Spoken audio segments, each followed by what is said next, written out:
Welcome back, friends and family. In this video, we're going to learn how to answer part 4 of the Reading and Use of English paper. This is the keyword transformation part of the paper. So how many questions are there? There are 6 questions. Okay, and this is the last grammar-based task you will do before you do the 3 long reading passages. Okay, so this is the last of your grammar based activities. So again, there are 6 questions. How many options can we choose from? We can't choose from any options. Again, they give us a word and we need to transform that word in a way and use it in a sentence without the sentence losing its meaning. How many marks? We get 2 marks for every correct answer. Okay, so a total of 12 if there are 6 questions. Now, here's an example of that. We're going to look at the strategies that we can use as well.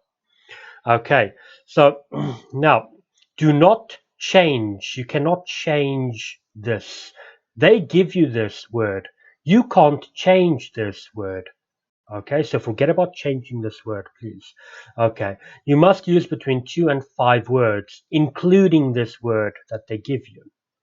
Okay, so let's look at an example. A very friendly taxi driver drove us into town. So, driven is the word we have to use, and we have to use it in this sentence. So, we were driven into town by a very friendly taxi driver. Can you see that the meaning is exactly the same? Okay, so that's the idea that we have to apply here. Now we're going to look at some strategies that will help you answer this type of question, the keyword transformation question. Okay, so as we said, use the word given, do not change it in any way, please. Okay, now is the word used in a common English expression or phrase? In other words, an idiom, for example, or maybe a very common day-to-day English expression we use, because Cambridge loves throwing them in there as well. Remember that you can't use any more than 5 words and none less than 2 words. Spelling mistake, yep, I see that.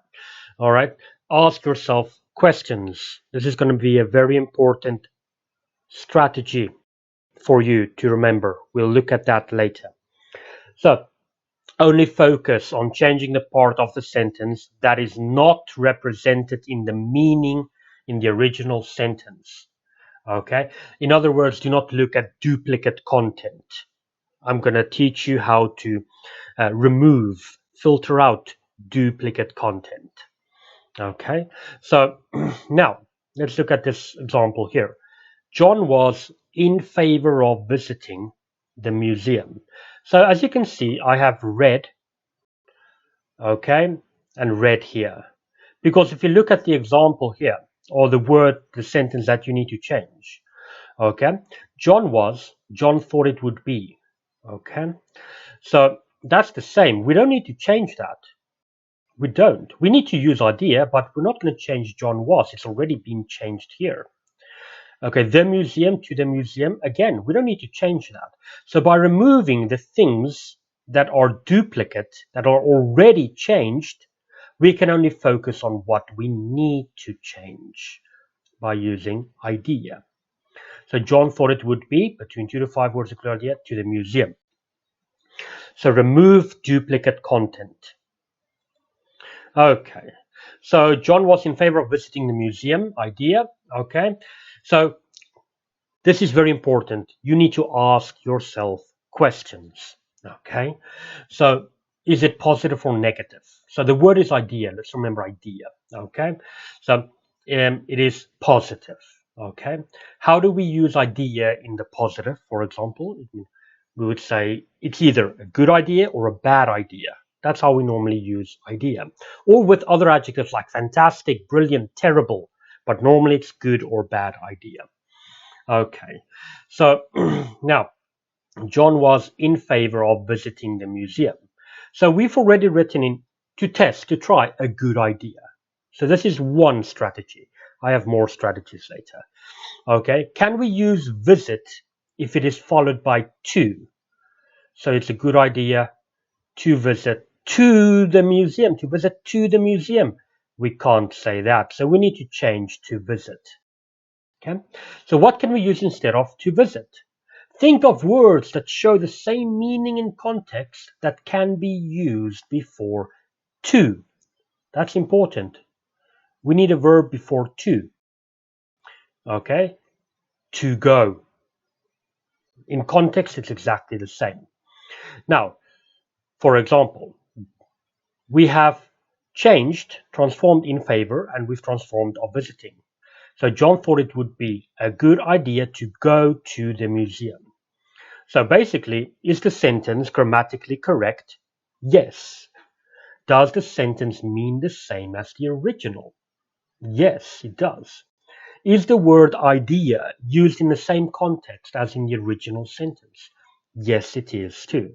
So by asking yourself questions, you can figure out, you can identify how to apply that word into the next sentence.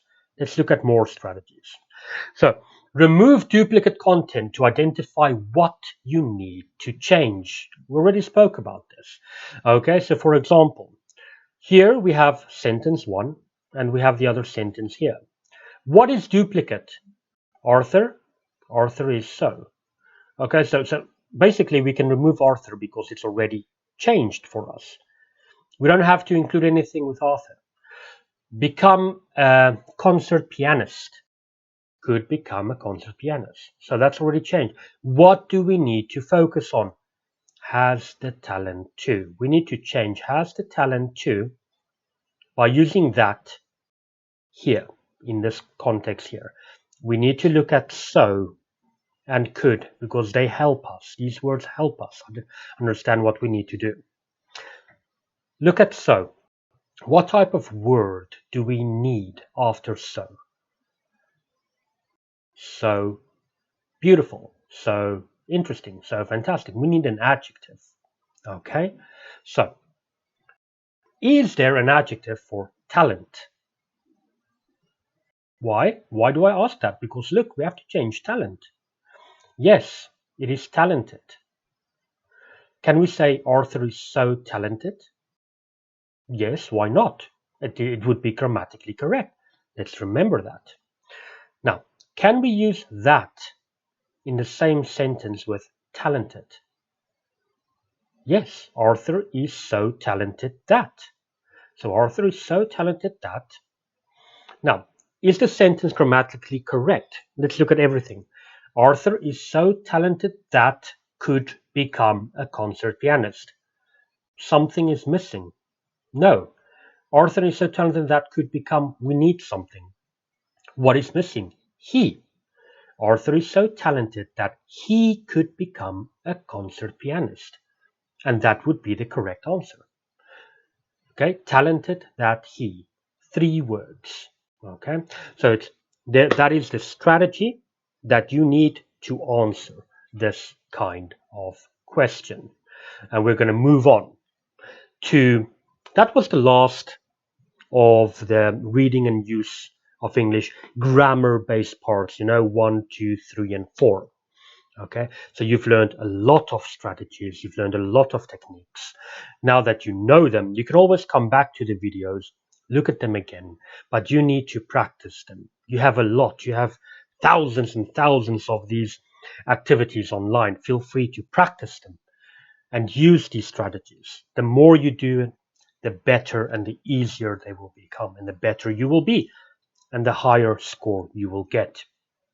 So we're going to move on. The next part is going to be part 5, 6, and 7.